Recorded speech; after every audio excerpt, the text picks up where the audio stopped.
Hola a todos mis hermanos en la Biblia es Católica, sean bienvenidos nuevamente. Mi nombre es Francisco Delgado y ya estamos listos para una nueva transmisión del combate espiritual. Bueno, y vamos a ver aceptar lo que Dios permite, el combate espiritual de Lorenzo Scupoli, el número 13. Ya estamos por ahí del 60 o 70% de avance. Bueno, vamos a iniciar pues en el nombre del Padre, del Hijo y del Espíritu Santo. Amén. Porque vámonos de una vez al documento, que si no, no vamos a avanzar. Capítulo 36 dice así: que para aprender a triunfar hay que aceptar las ocasiones que se presentan para combatir y no disgustarse por aquello que va contra nuestras inclinaciones. El título, que por cierto es muy largo, yo creo que ya nos dice todo, ¿no?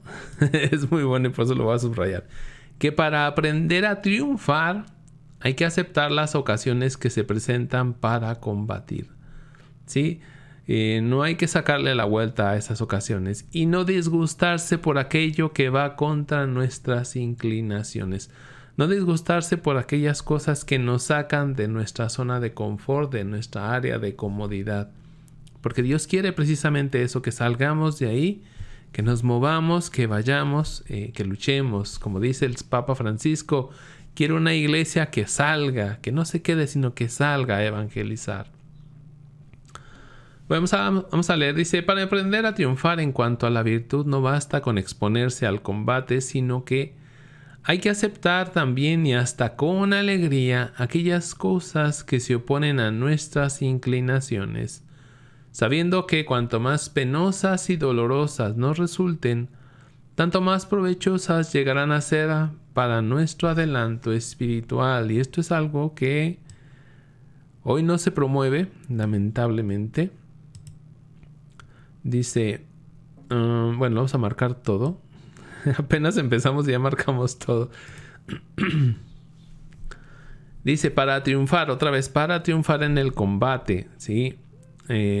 Hay que aceptar, aparte de exponerse, de luchar, de dar la pelea, hay que exponerse, dice, hay que aceptar, perdón, también y hasta con alegría. Yo no sé cómo marcar esto de con alegría para que se vea diferente.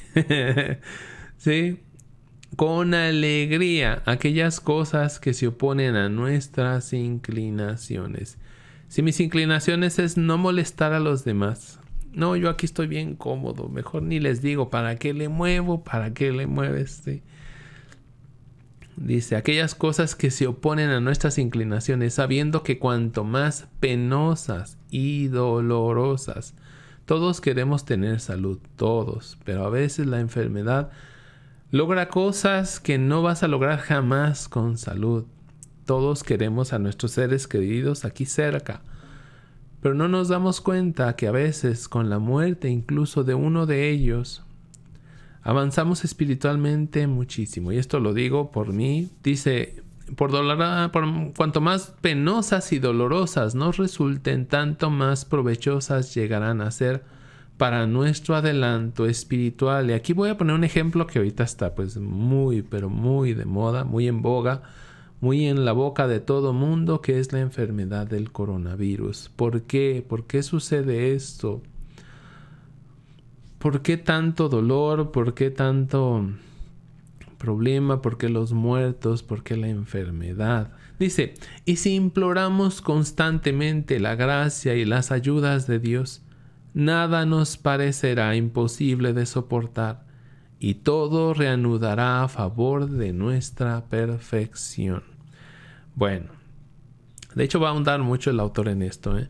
Doble efecto de la oración. Cuando le rogamos a Dios que nos conceda una virtud, le estamos pidiendo también que nos conceda los medios para obtenerla.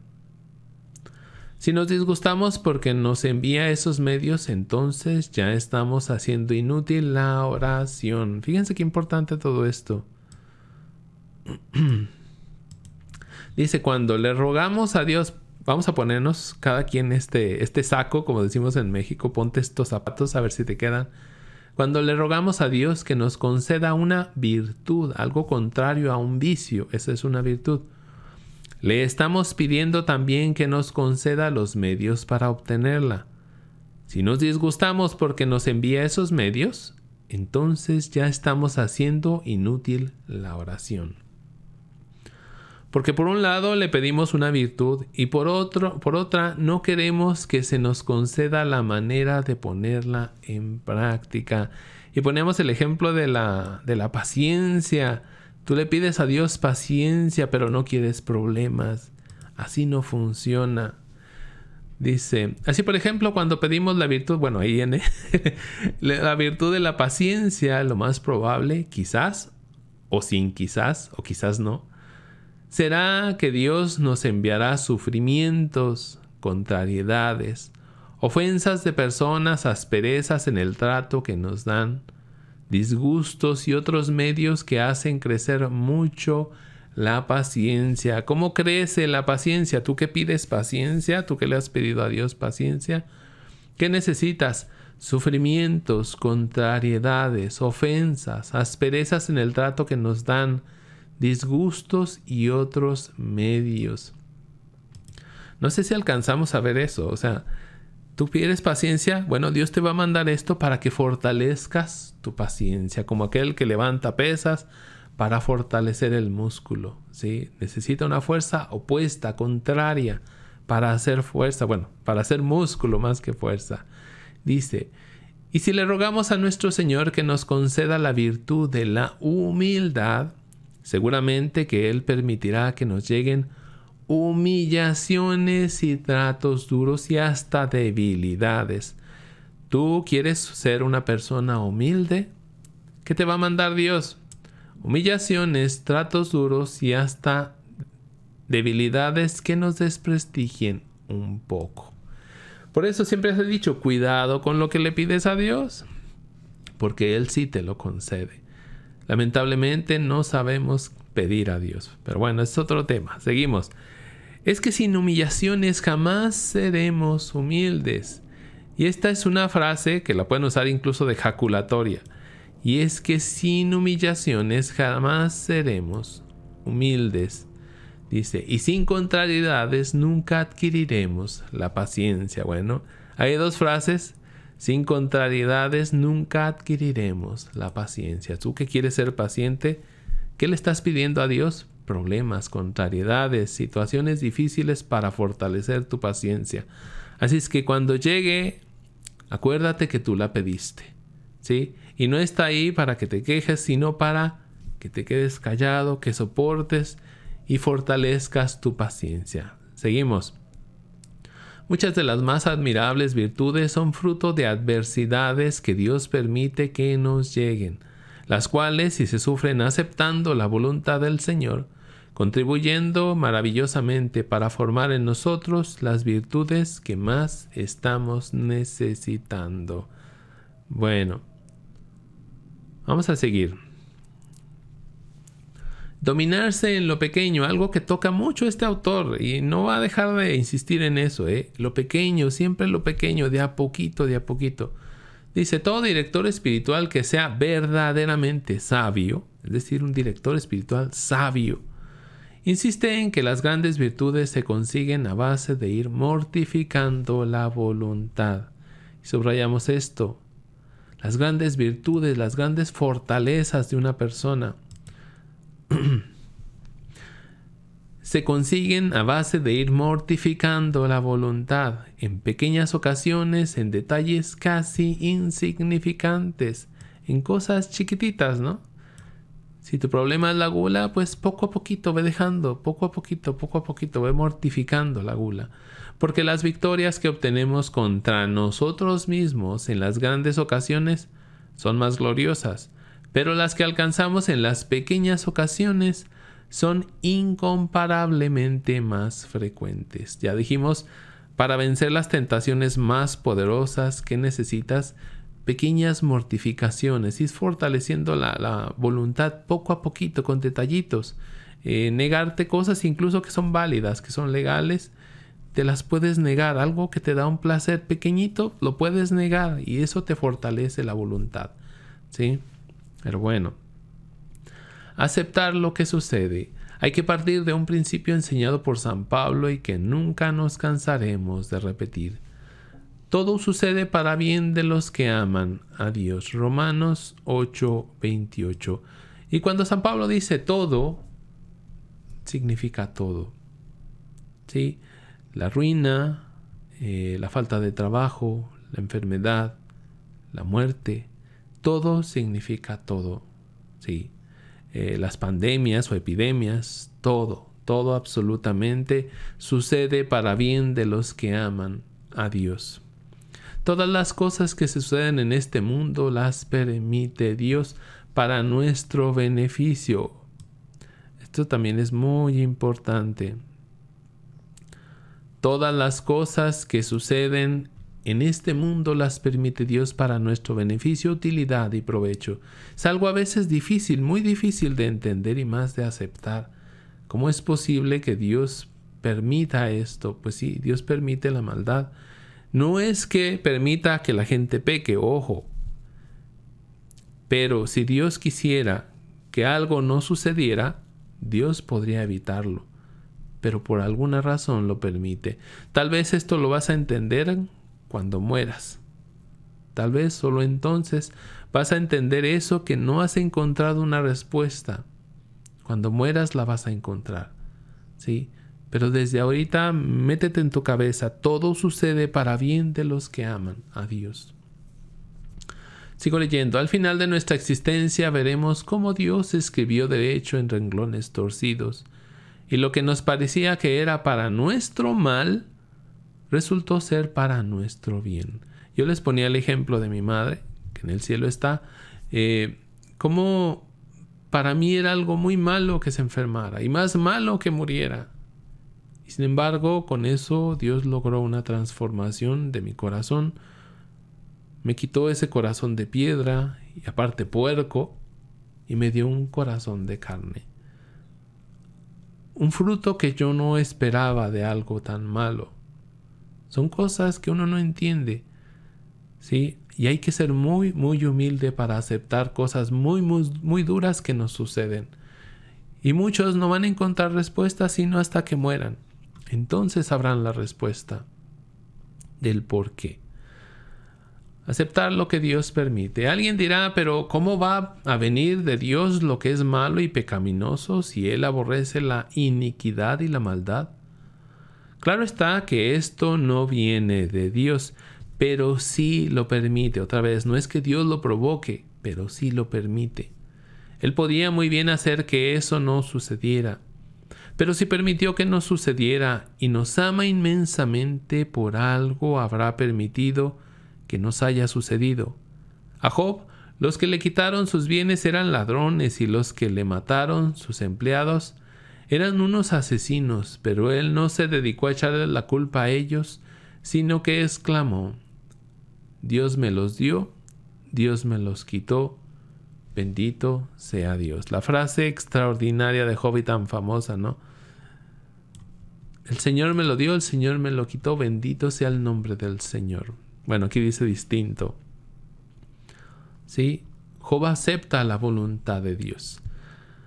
A Jesús los que lo crucificaron, azotaron, eran unos malvados, pero él decía: Padre, si no es posible que se aparten de mí estos sufrimientos, que no se haga lo que yo quiero, sino lo que quieres tú. Sí, qué interesante esto, qué importante. Y a veces esto lo conocemos muy bien, pero no lo entendemos. Sí, no es la voluntad de los judíos, no es la voluntad de los romanos. No, Padre, que se haga tu voluntad.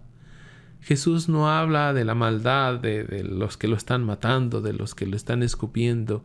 Él habla de tu voluntad, Padre. Y esto es un misterio.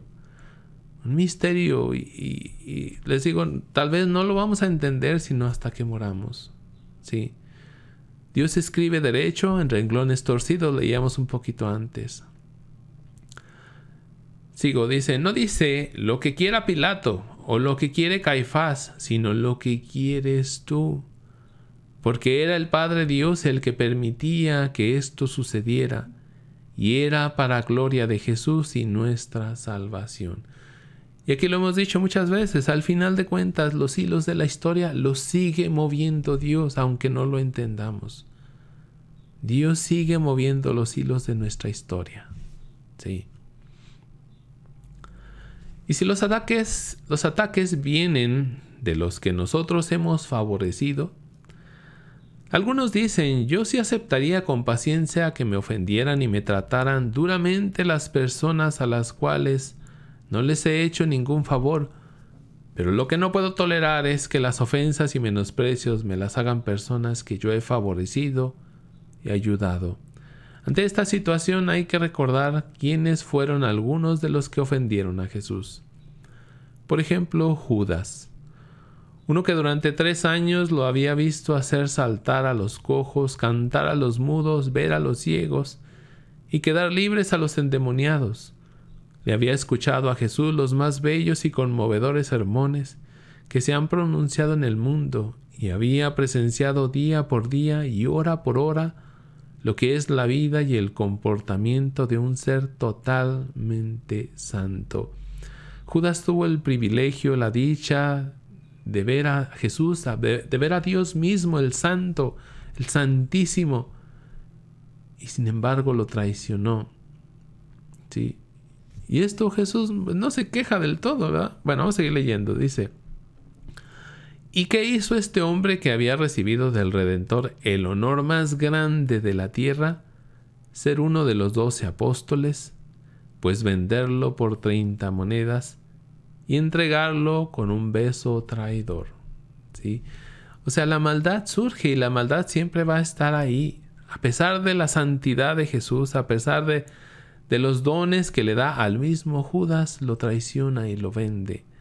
Sí, es un misterio la maldad en el corazón humano. Es un misterio que tampoco lo podemos entender a 100%, ¿no? Es muy, muy difícil. Seguimos. Y Pedro lo negó 3 veces con juramento. ¿Y cuándo fue eso? La noche en que había recibido de manos del mismo Jesús la primera comunión. La noche misma en que había sido ordenado sacerdote. Él que había recibido el inmenso honor de ser nombrado jefe de la iglesia y reemplazo visible del mismo Cristo, cuando éste dejara de estar visible ante la gente. ¿Y qué dijo Jesús ante tamaña ingratitud? Pues nada menos que esto tan sublime. Pedro, he rogado por ti. Si me amas, apacienta mis ovejas, apacienta mis corderos. A pesar de que sabe que Pedro es tan débil que lo va a traicionar, aún así le encarga todo el rebaño, porque Dios sabe que somos así. ¿Sí? A veces pienso que todos de alguna manera somos traicioneros a Dios, ¿no? En estos 2 casos sí que pudo Jesús repetir lo que dice el Salmo 55. Si fuera un enemigo el que me atacara, trataría de esconderme de él. Pero eres tú mi compañero, mi amigo y confidente, a quien me unía una dulce intimidad. Juntos íbamos entre el bullicio por la casa de Dios. Si al Hijo del Hombre le sucedió que le fallaron sus más íntimos amigos, ¿qué diremos nosotros que somos unos miserables pecadores? Mucho más nos merecemos por nuestras maldades. Sí. Ahora sí que somos más dignos de ser traicionados nosotros, mucho más dignos de ser traicionados. Lo que me disgusta es que las ofensas me las hacen gentes muy pecadoras. Existen personas que protestan porque los sufrimientos les llegan de gentes muy enemigas de Dios y exclaman que esto no puede venir de la voluntad de nuestro Señor, pues Él aborrece a quienes viven obrando el mal. Pero recordemos quiénes fueron los que atacaron a Jesús. El mismo Satanás, que lo llevó a la parte más alta del templo para proponerle que se lanzara desde allí por orgullo y vanidad. Herodes, impuro y escandaloso, que lo vistió de loco y se burló de él. Caifás y Anás, que eran unos envidiosos y avarientos, que odiaban con toda el alma. Si Jesús aceptó los sufrimientos que le venían de personas tan malvadas, ¿no vamos a aceptar también nosotros los padecimientos que nos llegan de gente que son más débiles que malas? ¿Sí? Y las tentaciones, algo que seguramente no desearíamos tener de ninguna manera y nunca son las tentaciones. especialmente aquellas que más nos humillan, esos sentimientos inconfesables que no somos capaces de hacer, que no nos lleguen.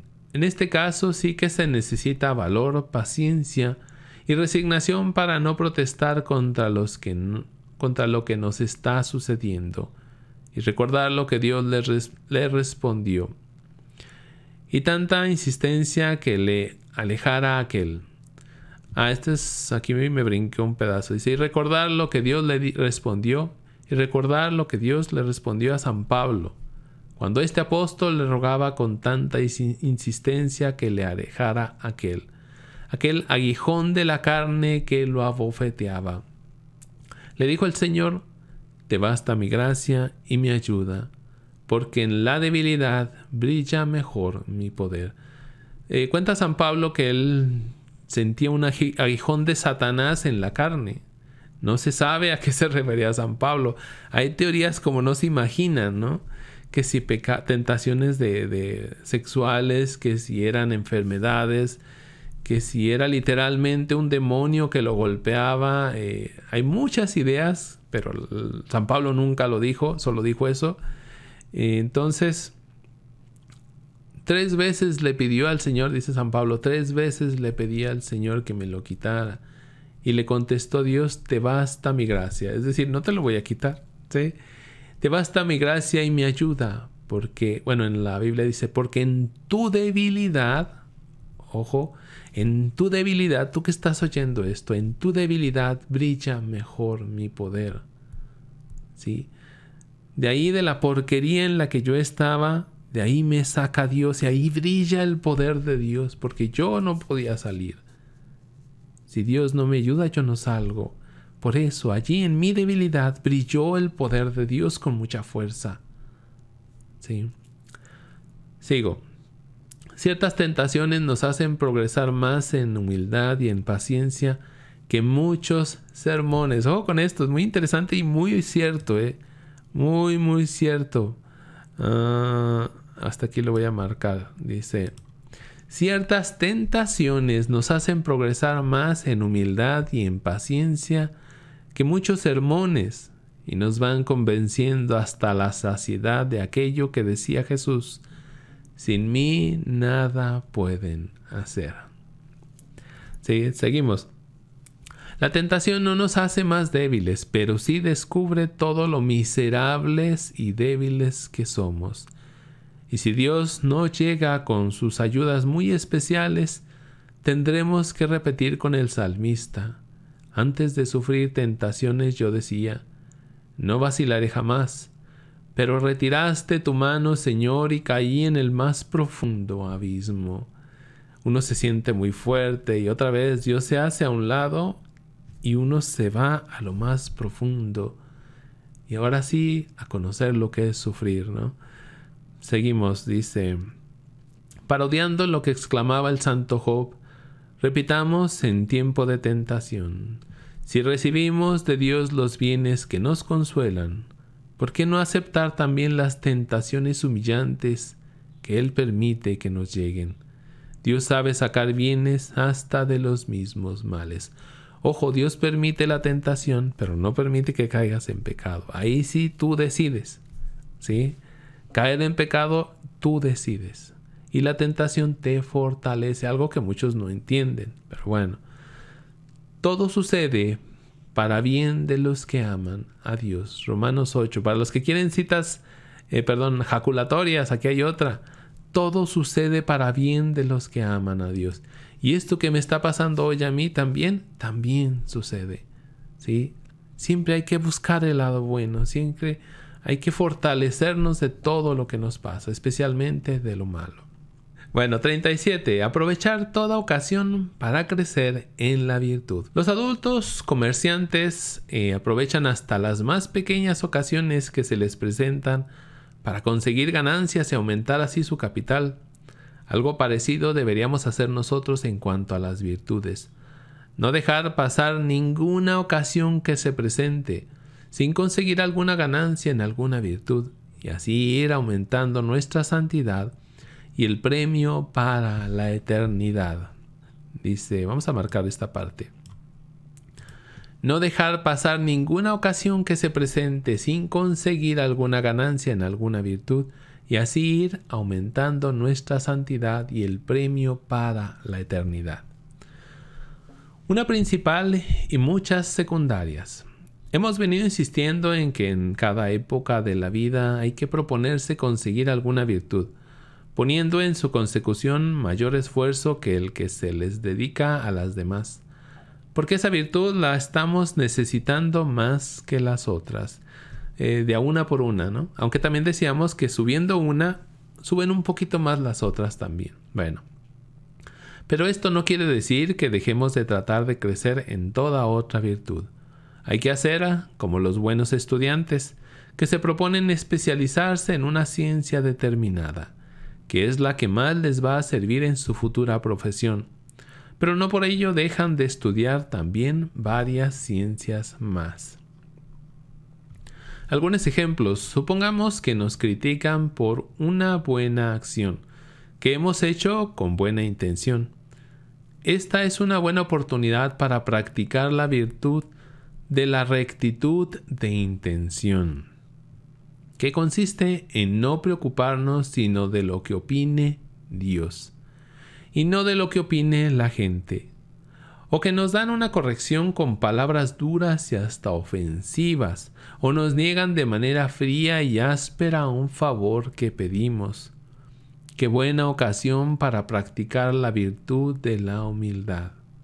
Y si un alimento está desabrido o desagradable y la comida no es de nuestro gusto, y es escasa y mal preparada, o servida de mala gana, maravillosa ocasión para practicar la virtud de la templanza o mortificación. Y cuando nos llega algún dolor o enfermedad, qué mejor ocasión para cultivar y hacer crecer la virtud de la paciencia. ¿Cuánta paciencia necesita un enfermo? Mucha, ¿sí? Y también mucha paciencia necesita aquel que cuida al enfermo. Dice, ¿y qué debemos pensar entonces? Supongamos que nos tratan mal o nos sucede algo desagradable. Pensemos entonces, no hay castigo alguno que pueda igualarse a mis culpas, ¿sí? O sea, cosas peores me merecería yo, ¿sí? Por todo lo malo que he hecho. Muchísimo más es lo que me merezco por tantas maldades que hemos cometido. Cuando un pobre nos pide una limosna y no sentimos mucho deseo de darla, recordemos lo que dice el libro de los Proverbios. Quien da al pobre, le presta a Dios y Dios le devolverá. Cuando esa persona muera, Dios le devolverá, e incluso aquí mismo Dios le va a devolver. Y pensemos, voy a dar a este pobre, y el buen Dios me sabrá devolver todo multiplicado. Si nos llegan contrariedades y las cosas suceden de manera muy distinta a la que deseamos, pensemos, en nuestro Señor el que ha permitido estos males que me suceden. Él me ama, y si permite que sucedan es seguramente porque de ellos va a sacar un gran bien. La mosca y la leche. Los campesinos cuentan que 2 moscas cayeron en una taza de leche. La una se desanimó y se dejó ahogar, pero la otra pataleó y movió tanto sus paticas que logró formar nata y se sentó sobre dicha nata y consiguió sobrevivir. Así nosotros, cuando llegan los momentos difíciles y amargos, podemos tener 2 modos de obrar. El uno, desanimarse y dejarse derrotar. El otro, tratar de sacarle la mayor ganancia posible a esa dolorosa situación. Patalear, o sea, esforzarse por superar esa difícil situación. Y así lograr conseguir victorias en tierra y premio en el cielo. Bueno. Dice, el que fue atacado a limonazos. Dicen que un actor principiante no supo actuar en el teatro de manera que agradara al público, y los asistentes, llenos de disgusto, salieron a la calle. Compraron limones y, vueltos al escenario, lo atacaron a limonazos. Y el paciente actor, ojo, hace hincapié en esto de paciente. Y el paciente actor recogió todos los limones, los puso en una carretilla, salió a la calle, los vendió y así consiguió sus buenos centavos. ¿No será esta figura de lo que nosotros podemos hacer cuando la vida nos ataca con incomprensiones, amarguras y malos momentos? Recoger todo esto y hacer una buena limonada, ofreciéndolo todo a Dios con la mayor paciencia que no sea posible. Sí, o como dice el dicho, si del cielo te caen limones, aprende a hacer limonada. Capítulo 38. ¿Qué es necesario hacer un plan de vida? Tratar de cumplirlo cada día y no imaginar jamás que ya lo estamos cumpliendo exactamente. Bueno, esto ya hemos hablado mucho. Yo les he pedido, tomen una libreta y hagan anotaciones, escriban, no se queden con lo que crean ustedes que se queda en su cabeza, no hagan eso. Muchísimas personas que se han dedicado a educarse a sí mismas han constatado que uno de los medios que más ayudan a progresar en la virtud es el hacerse un plan de vida y esforzarse día por día para cumplirlo lo mejor posible. Dice, vamos a subrayar esto, uno de los medios, ¿sí? Lo marcamos. Uno de los medios que más ayudan a progresar en la virtud es el hacerse un plan de vida. Si tú tienes, por ejemplo, y aunque no lo tengas, pero bueno, si tienes un pecado muy grave, de los que hemos hablado aquí muchos, de la impureza, por ejemplo, ¿no? Que a veces me preguntan en base a lo que yo he vivido. Si tú tienes ese problema de la impureza sexual, es muy muy recomendable que hagas un plan de vida, ¿sí? Que lleves tu guía, vamos a hacer tu guía espiritual, vamos a decirlo así, y vayas cumpliendo objetivos, ¿sí? De otra manera te va a ser casi imposible salir de donde estás, ¿sí? Tienes que esforzarte por hacer un poco más de lo que hace el común de las personas. Bueno, es necesario proponerse darle una gran importancia a llegar a ser una persona virtuosa. Ojo, no dice una persona buena, sino virtuosa. Me gusta mucho esa frase. Alguien que se dedica a obrar el bien y tratar de tener contento a Dios. ¿Qué es una persona virtuosa? Alguien que se dedica a obrar el bien y tratar de tener contento a Dios. Y esto de tratar es porque somos muy limitados, y eso lo reconoce mucho el autor. Bueno, y concederle más valor a esto que a cualquier título de honor o de gloria.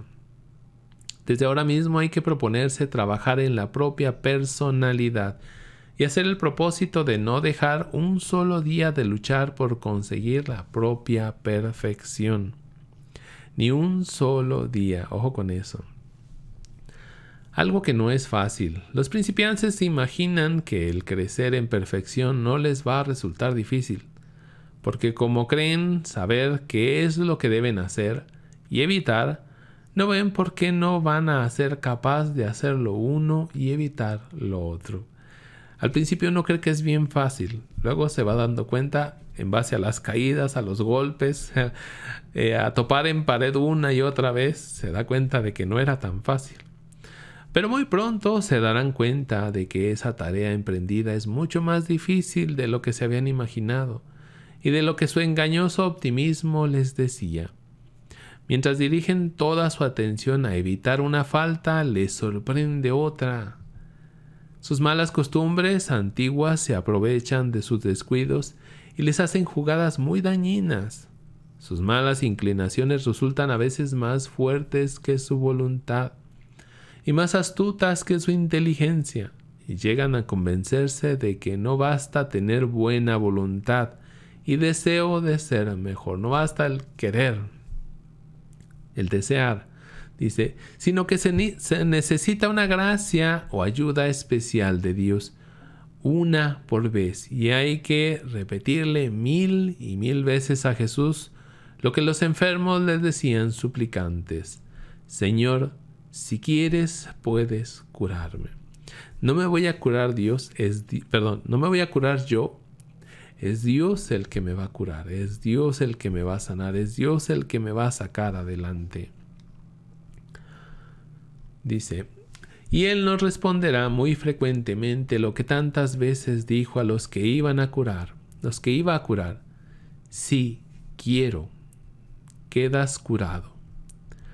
Una lista importante. Hay que hacer una lista de virtudes que nos parecen más importantes y que más necesitamos conseguir y dedicarse a repetir y repetir actos de esas virtudes hasta irse formando la costumbre de obrar conforme a ellas. Pero no afanarse por conseguirlas todas de una vez, sino una tras otra. La adquisición de la virtud interior facilita la de la siguiente. Los maestros en arte aconsejan siempre hacerse un plan de lo que se va a hacer o conseguir. Así hay que hacer en lo espiritual. Trazarse un plan. ¿Qué es lo que deseo obtener? ¿Cuáles virtudes quiero practicar? ¿Cómo las estoy practicando? ¿Qué éxitos y qué fracasos voy teniendo en su consecución? ¿Sí? Es como una bitácora. Vas anotando tus avances, tus caídas, ¿sí? ¿Qué necesitas fortalecer? ¿Qué actos vas a hacer para fortalecer X o Y virtud? Y eso te va a ayudar a combatir qué pecados o qué vicios. Ya dijimos, lo contrario a la virtud es el vicio, lo contrario al vicio es la virtud. Bueno, vamos a ver un ejemplo. Quitar malezas. El que trabaja en una finca extensa no se propone de una vez acabar con todas las malezas de su finca, sino que las va arrancando poquito a poco, hasta ir despejando de malas hierbas el campo. Así hay que hacer en el alma, proponerse poco a poco ir eliminando esas faltas que cometemos contra las virtudes que tratamos de practicar e ir arrancando las que van volviendo a aparecer, porque vuelven a aparecer. Eso es muy importante tenerlo claro. Y para esto decir frecuentes oraciones jaculatorias, encomendando al Señor que nos ayude e ilumine. Impresionantes descubrimientos. Si nos examinamos frecuentemente acerca del modo como estamos cumpliendo nuestro plan de vida, nos vamos a sorprender al encontrar en nosotros mismos muchas más faltas de las que habíamos esperado. Pero tendremos también la satisfacción de comprobar que poco a poco va disminuyendo el número de nuestras faltas. ¿Sí? Poco a poco. Jamás creer que ya hemos llegado. No debemos persuadirnos nunca de que hemos adquirido un grado eminente de virtud o que hemos triunfado enteramente de alguna pasión. Esto nos llevaría a dejar llevar por el orgullo, a descuidar nuestras defensas y a tener luego las humillantes caídas. Sigamos el consejo del apóstol. Quien está en pie tenga mucho cuidado para no caer. Primera de Corintios 10:12. Capítulo 39. Que quien desea obtener victorias en el combate espiritual tiene que aceptar recibir heridas, sufrir dolores, tener caídas y padecer desilusiones. Si vas a una guerra va a haber mucho sufrimiento, claro que sí. Los dos caminos de Hércules. La antigua leyenda contaba que cuando el futuro campeón Hércules era todavía muy joven, una vez soñó que se le presentaban dos caminos. El uno ancho, fácil en suave descenso, lleno de rosas, sin espinas, de restaurantes y bailaderos, de juegos y de delicias. Y tenía un letrero que decía: este es el camino de la facilidad y del no esfuerzo. Por él se llega a la ruina y al fracaso. Otra vez, este es el camino de la facilidad y del no esfuerzo. En tu vida también hay esos dos caminos y Jesús va a hablar de ello, de hecho. Este es el camino de la facilidad y del no esfuerzo. Por él se llega a la ruina y al fracaso. Luego vio otro camino angosto en su vida, lleno de pedregales ásperos y de matorrales espinosos. sin bebidas fáciles a la mano ni descansos muy refrescantes, y un letrero decía: este es el camino de la dificultad y del esfuerzo, de la lucha por mantenerse bueno. Lleva a la cumbre de la perfección y de la santidad. ¿Quieres buscar la santidad, la perfección, la justicia? Toca luchar mucho, esforzarse mucho, hacerse violencia a uno mismo, como dirá el mismo Jesucristo, ¿no? Sigo leyendo. Y cuenta la leyenda que Hércules al despertar se propuso seguir siempre el camino de la dificultad y del esfuerzo, y que llegó a ser campeón mundial. Los dos caminos de Jesús. 500 años después del sueño de Hércules, vino Cristo y nos dejó esta advertencia de enorme importancia. Tengan cuidado para que viajen siempre por el camino angosto de la dificultad, porque ancha es la vía y espacioso el camino que lleva a la perdición, y son muchos los que caminan por allí. Pero qué dificultosa es la vía y qué angosto es el camino que lleva a la vida eterna, y qué poquitos son los que viajan por esa vía. Por eso tenemos que tener cuidado para no escuchar las voces de los enemigos de nuestra santidad, que quieren que evitemos todo lo que sea difícil o nos haga sufrir. Eso sería un engaño muy perjudicial. Los pequeños sufrimientos van preparando para los grandes. Cuentan de un rey de la antigüedad que, para evitar que algún día lo quisieran envenenar, se fue acostumbrando a tomar cada día alguna pequeña dosis de antiveneno. Y más tarde, cuando en un tiempo de desesperación y desánimo quiso suicidarse tomándose un veneno, ya no logró envenenarse, porque su organismo estaba entrenado para resistir.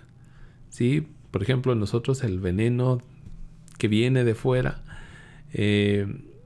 la tristeza, la amargura, la ira, es un veneno, ¿no? Que uno tiene que ir soportando, para cuando llegue la prueba grande, uno aguante con ganas. Sigo leyendo, dice, algo parecido sucede a quien se va acostumbrando a sufrir con paciencia y por amor a Dios las pequeñas dificultades y contrariedades que le van llegando cada día. Cuando le llegan las penas enormes y las catástrofes, ya tendrá su voluntad tan fortalecida que será capaz de resistir sin desanimarse ni rendirse. Una regla muy provechosa. Algo que produce gran paz y serenidad es acostumbrarse a aceptar de buena gana siempre y en todo lo que Dios permite que suceda. Está aquí mal escrito, yo creo. Algo que produce gran paz y serenidad es acostumbrarse a aceptar de buena gana siempre y en todo lo que Dios permite que suceda. Vamos a marcarlo. ¿Sí? No solo lo bueno, sino también lo malo. Nunca llueve demasiado ni hace demasiado calor, sino que cae la lluvia que a Dios le pareció bien que cayera, y hace el calor que a nuestro Señor dispuso que hiciera. No se cae un cabello de nuestra cabeza sin que Dios haya dado la orden de que se cayera. Y lo que este Padre misericordioso permite que le suceda a sus hijos, que tanto ama, seguramente es para bien de ellos. Buen negocio. Una santa decía: siempre me sucede lo que yo quiero que me suceda. Y alguien le dijo: eso es imposible, porque en la vida a todos nos suceden cosas que no quisiéramos que nos sucedieran. Y ella respondió: es que yo quiero siempre lo que Dios quiere y permite. Qué buen ejemplo. Qué buen ejemplo. Es decir, yo quiero que me suceda lo que Dios quiera que me suceda. Entonces así me va a suceder todo lo que yo quiero que me suceda. Complicado, un trabalenguas, pero se entiende, creo que se entiende. Y como únicamente sucede lo que Dios permite que suceda, así sucede siempre lo que yo quiero. Como deberíamos tener muchas veces en nuestros labios aquella bellísima oración de Jesús en el huerto: Padre celestial, que no se haga lo que mi naturaleza humana desea, sino lo que quieres tú. Sí, Marcos 14:36. Que no se haga mi voluntad, sino la tuya. Sí, que tu voluntad sea la mía. Y los pecados y tentaciones, nuestros pecados no son voluntad de Dios, sino fabricación nuestra. Pero hasta de ellos puede sacar bienes nuestro Señor, porque nos vuelven más humildes, más comprensivos con los débiles, y nos hace sentir más necesitados del perdón y de la ayuda de Dios. Pero debemos odiarlos y aborrecerlos siempre. Y las tentaciones, estas sí que son una cruz pesada, cansona y dura de llevar. Nos atacan como perros rabiosos en todos los caminos de la vida. Ladran y aúllan ante la puerta de nuestra alma, como lobos buscando una presa para destrozar. Como moscas cansonas e inoportunas zumban en nuestros oídos frecuentemente. Quisiéramos no tenerlas si nos llegan. Desearíamos vencerlas si nos derrotan. Como murciélagos tenebrosos revolotean frente a nuestros ojos constantemente. Cuando arde el fuego de la lujuria, la carne se revela como una loca enfurecida. Hasta los más grandes santos como San Pablo tuvieron que suplicarle a Dios que les alejara ese aguijón de la carne que los abofeteaba. Les decía ahorita que hay muchas teorías de que era ese aguijón. Bueno, este autor dice que es la lujuria, es el aguijón de San Pablo. No sabemos, pero bueno, él se lo pone. El aguijón es la lujuria. Afortunadamente también para todos los que las sufrimos, dijo Jesús: vengan a mí todos los que están agobiados, que yo los aliviaré. Mateo 11:28. Ya cada uno nos repite lo que le dijo a San Pablo: te basta mi gracia, que en la debilidad brilla más mi poder. Sí, las frases que ahorita comentábamos. Debilidad total. ¿Cuántas veces pensamos que vamos a tener un día perfecto? No se ve ninguna nube en el horizonte y se presenta una ocasión y ya no nos detenemos y no ponemos ninguna resistencia y no pensamos en las consecuencias de nuestra maldad. A los pocos momentos quedamos fuera de combate. Del máximo deseo de no pecar pasamos enseguida al pecado. No somos capaces de hacer llegar a la memoria el recuerdo de las amarguras que nos trajo la falta pesada. Estamos sin defensa ante la primera excitación. A nuestra mente no acuden las tremendas consecuencias de nuestra falta que nuestra falta va a tener. Creemos que ahora sí seremos capaces de controlarnos y fracasamos una vez más. No nos queda sino una solución: lanzarnos como un cohete a las alturas a buscar la ayuda de Dios. Y esto a quién no le ha pasado, ¿no? Uno se siente fuerte y muchas veces deja llegar la tentación y deja que vaya mordiendo un poquito más la tentación, de un pasito más y un pasito más, y uno se sigue sintiendo fuerte. Cuando menos acuerda ya cayó en la tentación y lamentablemente viene después del pecado, viene la amargura. Es decir, hasta entonces me acuerdo, es que ¿por qué? Si yo sabía que iba a caer, ¿por qué volví a caer? Y como ya hemos dicho mucho en el libro, no se trata ahí de rasgarnos las vestiduras y sufrir y llorar y por qué. No, decía el autor, que venga así una tristeza, pero una tristeza suave, porque hemos faltado a Dios, porque hemos pecado.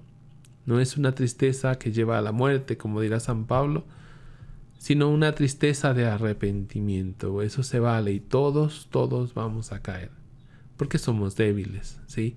Pero tampoco se vale que nos escudemos en esa debilidad para caer una y otra vez.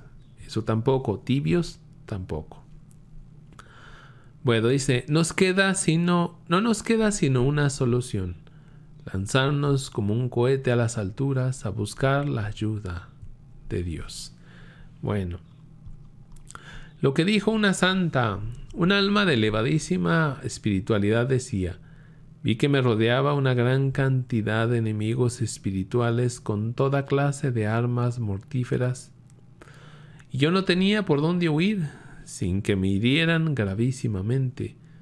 Y entonces clamé al Señor y Él extendió su mano, me sacó de allí y me dijo: confía en mí y te libraré. Hagamos algo semejante en los momentos de tentación y ofrezcamos al Señor este sufrimiento tan molesto y humillante de sufrir continuos ataques espirituales, y recordemos que la ventaja de sufrir tentaciones es que nos conservan comprensivos con los demás. ¿Sí? Es decir, no solo ellos son débiles y ellos caen en pecado, yo también soy débil, sí. Y eso nos invita a ser misericordiosos, comprensivos con los demás. Y los recuerdos amargos y las desilusiones. Otro de los sufrimientos que nuestro Creador permite que tengamos que padecer es el recordar lo triste y humillante y doloroso que nos ha sucedido en lo pasado. Quisiéramos olvidarlo y borrarlo de nuestra memoria, pero ahí se queda todo esto, como un zumbido perpetuo en un oído, como una nube que no se aleja de un ojo. Aceptando todo esto con paciencia y por amor a Dios, estamos ganando más premio para la eternidad que el que quizá imaginamos. Dice aquí, aceptando todo esto con paciencia y por amor a Dios, estamos ganando más premio para la eternidad que el que quizás imaginemos. Los remordimientos. En la vida seremos capaces de olvidar muchas cosas: nombres de personas, sitios por donde hemos pasado, palabras que hemos oído, etc. Pero algo que no podremos olvidar nunca jamás son los pecados graves que hemos cometido. Estos se quedan imborrables como un tatuaje en la memoria. Cuando un enamorado va a una playa, pide a un costeño que le escriba como tatuaje en su brazo el nombre de su amada. Pero sucede después que pelea con esa mujer y deja de amarla. Sin embargo, tendrá que llevar para siempre en la piel de su brazo ese nombre, porque quedó allí imborrable. Así sucede con nuestros pecados: ya no los amamos, ahora los aborrecemos, pero su recuerdo estará por siempre grabado en nuestra memoria. Que nos sirva este tormento como penitencia por todo el mal que hemos hecho. Y lo mismo digamos de tantos recuerdos tristes de la vida pasada que no logremos evitar. Con razón decía un psicólogo: si la gente no recordara lo triste que le ha pasado en la vida, sino lo alegre y gozoso que le ha sucedido, no habría neuróticos. Pues sí, es cierto. Sí, también hablamos mucho ya de esto, ¿no? Cómo la mente humana se obsesiona con lo malo, recordar lo malo y olvidar lo bueno. Aumentar lo malo, magnificarlo, y lo bueno hacerlo a un lado. O sea, no diste gracias hoy porque respiraste, porque estás hablando, porque puedes ver, porque puedes caminar, porque puedes hacer muchas cosas. Sin embargo, te fijas en que, no sé, cosas tan, perdón por lo que digo, tan tontas como, ay, me salió un barro, ¿no? Y hay jóvenes que se trauman porque les salió un barro y todo lo bueno, y hasta se enojan con Dios por cosas tan tontas. Pero bueno, cada quien tiene sus cosas tontas. Dice: que el Señor tenga piedad y vaya borrando de nuestra mente esos dolorosos recuerdos, pero mientras Él no permita que se vayan, ofrezcámoslo como penitencia por nuestros pecados. Otro pecado de esos dolorosísimos y que se quedan por mucho tiempo es el pecado del aborto. Sí. Fíjense lo que dice aquí el autor: que el Señor tenga piedad y vaya borrando de nuestra mente esos dolorosos recuerdos, pero mientras Él no permita que se vayan, ofrezcámoslo como penitencia por nuestros pecados. ¿Sí? Ahí que se quede un tiempo para que nos haga reflexionar, recapacitar y cambiar, ¿sí? Dice Jesús, vengan a mí todos los que están cansados y agobiados, que yo los aliviaré. Mateo 11:28. Bueno, nos vemos mañana. Dios me los bendiga. Nos despedimos en el nombre del Padre, del Hijo y del Espíritu Santo. Amén. Adiós. Hasta luego.